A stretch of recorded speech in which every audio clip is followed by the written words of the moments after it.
नमस्कार दोस्तों, मैं सुनीता, सहायक प्राध्यापिका हिंदी विभाग, राजर्षि महाविद्यालय सिवान, जयप्रकाश विश्वविद्यालय छपरा से। आज हम हिंदी प्रतिष्ठा स्नातक प्रथम वर्ष के द्वितीय पत्र में संकलित पाठ्यक्रम में रीति काल इसको हमें पढ़ना है।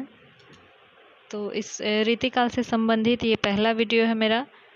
इसमें आपको रीतिकाल का सामान्य परिचय दिया जाएगा और तत्पश्चात अन्य व्याख्यानों में हम इसके प्रत्येक पक्ष की विशेषताओं की, इसके प्रमुख रचनाकारों की, इस तरह से हर वीडियो में, हर व्याख्यान में एक एक पक्ष के बारे में चर्चा करेंगे।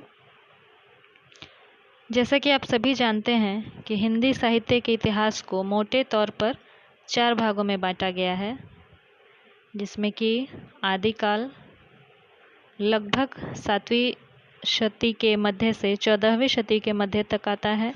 उसके बाद भक्ति काल लगभग 14वीं शती के मध्य से 17वीं शती के मध्य तक। उसके बाद आता है रीतिकाल 17वीं शती के मध्य से 19वीं शती के मध्य तक, और उसके पश्चात 19वीं शती के मध्य से अभी तक आधुनिक काल चल रहा है। तो हमें रीतिकाल के विषय में पढ़ना है। 17वीं शती के मध्य से 19वीं शती के मध्य तक जो चला, यह काल आदिकाल में जिस तरह से हिंदी भाषा अपना रूप ग्रहण कर रही थी, अभी उस पर अपभ्रंश और प्राकृत का प्रभाव दिखाई देता है, और उसमें भी हमें वीर रस से संबंधित रचनाएं अधिकतर मिलती हैं। उस समय छोटे छोटे रजवाड़े थे, कोई केंद्रीय शासन मुख्य नहीं था। उसके बाद आता है भक्ति काल, जिसमें कि मुगल शासन जो था वो केंद्रीय सत्ता के रूप में स्थापित हो चुका था, और उसमें जो भक्ति की तरफ जनता का झुकाव हो गया, क्योंकि कहीं से भी हर जगह से निराश होकर, कहीं से भी संबल ना देखकर उसने ईश्वर को अपनी आस्था का केंद्र बनाया और उसी में अपना सहारा खोजना शुरू किया। उसके बाद हम देखते हैं कि मुगल शासन था, जो केंद्रीय सत्ता थी, वो धीरे धीरे कमज़ोर होने लगी, और औरंगज़ेब के आने के पश्चात उसकी नीतियाँ, शासन संबंधी जो नीतियाँ थी वो सफल नहीं रही। जनता असंतोष से भर गई और विद्रोह होने लगा, और केंद्रीय शासन जो था वो कमज़ोर पड़ने लगा, और छोटे छोटे रजवाड़े जो थे वो अपने आप को उन्होंने स्वतंत्र घोषित कर दिया, और फिर से वही स्थिति आ गई जो आदिकाल में थी, यानी छोटे छोटे राज्य अपने अपने स्वतंत्र घोषित हो गए। तो फिर इस रीतिकाल के जो कवि हैं, उनकी एक तरह से ये मजबूरी भी थी कि किसी न किसी के आश्रय में वो रहें, क्योंकि अगर वो किसी दरबार में चले जाते थे, किसी बादशाह के या किसी राजा के दरबारी कवि हो जाते थे, तो उनको जीविका की चिंता नहीं करनी पड़ती थी, उनकी जीविका का प्रश्न हल हो जाता। परंतु इसके बदले में उनको अपने आश्रय दाता को खुश करने के लिए उसकी पसंद की रचनाएं करनी पड़ती थी। तो इस वजह से, और भी बहुत सारे कई कारण हैं, तो रीतिकाल में जो है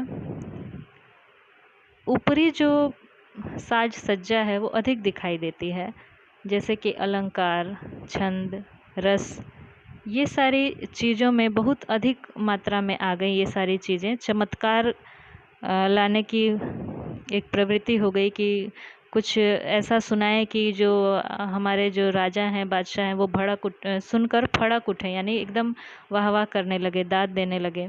तो इस तरह से जो काव्य रचा जाने लगा वो जन साधारण के लिए नहीं, अपनी खुशी के लिए नहीं, बल्कि अपने आश्रयदाताओं की खुशी के लिए रचा जाने लगा। कुछ एक इसमें अपवाद भी हैं, जैसे कि हमने जो रचनाएं पढ़ी घनानंद की, उसमें हम देखते हैं कि प्रेम की पीर के कवि कहे जाते हैं, और उन्होंने अपने ही विरह का काव्य रचा जो सुजान से उनका था। पर ये छिटपुट अपवाद ही हैं। अधिकांश हमें ऐसी ही रचनाएं मिलेंगी जो ऊपरी साज सज्जा जिसमें अधिक है और गहराई अर्थ में कम है। बिहारी के दोहे हैं, इनको हम उदाहरण के रूप में देख सकते हैं। चमत्कारपूर्ण वर्णन है। विद्वान तो अवश्य होते थे इस समय के कवि, इसमें कोई दो राय नहीं है। विद्वान होते थे, प्रतिभाशाली होते थे, लेकिन उनकी प्रतिभा का जो उपयोग होता था वो जन कल्याण हेतु ना होकर के वो अपने आश्रयदाता को प्रसन्न करने में ज़्यादा होता था।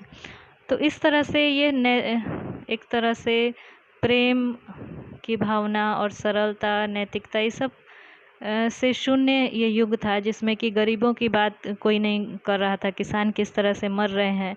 जैसे हम देखते हैं भक्ति काल में संत कवियों ने सब गरीबों की, किसानों की बात की, उस तरह से रीति काल में हमें रचनाएं नहीं मिलती हैं। और जो भक्ति की रचनाएं हैं वो भी सतही हो जाती हैं, जिसमें राधा कृष्ण केवल नायक नायिका बन करके रह जाते हैं। ब्रज भाषा तो प्रतिष्ठित हो ही चुकी थी काव्य के रूप में, उसका तो आरंभ भक्ति काल में ही हो गया था। जैसा कि हम देखते हैं तुलसी अवध क्षेत्र के होते हुए भी ब्रज भाषा में भी उनकी कुछ एक रचनाएं हैं। तो रीति काल में तो पूरी तरह ब्रज भाषा प्रतिष्ठित हो चुकी थी काव्य के लिए।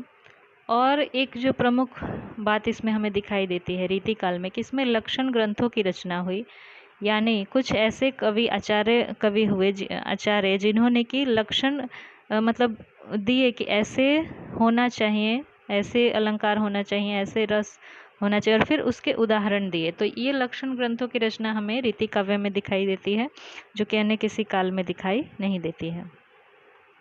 तो बहुत सारी बातें हैं। रीति काव्य जो है, रीति काल बहुत लंबा चला और इसमें बहुत सी अच्छाइयाँ भी हैं, बहुत सी बुराइयाँ भी हैं। हर काल जो है अपने साथ कुछ ना कुछ अच्छाई बुराई लेकर के ही आता है। तो हमें उसके, जब हम उस काल से गुजर चुके होते हैं, दूर रहकर फिर देखते हैं, तब हमें उसका एहसास होता है और हम उसका सही मूल्यांकन कर पाते हैं। आज ये रीति काल का एक संक्षिप्त सा परिचय मैंने आपको दिया। अगले व्याख्यान में हम इसके काल निर्धारण की बात करेंगे और इसकी प्रमुख विशेषताएं क्या क्या थी, रीति काल की प्रमुख प्रवृत्तियां क्या क्या थी, इसके बारे में चर्चा करेंगे अगले व्याख्यान में।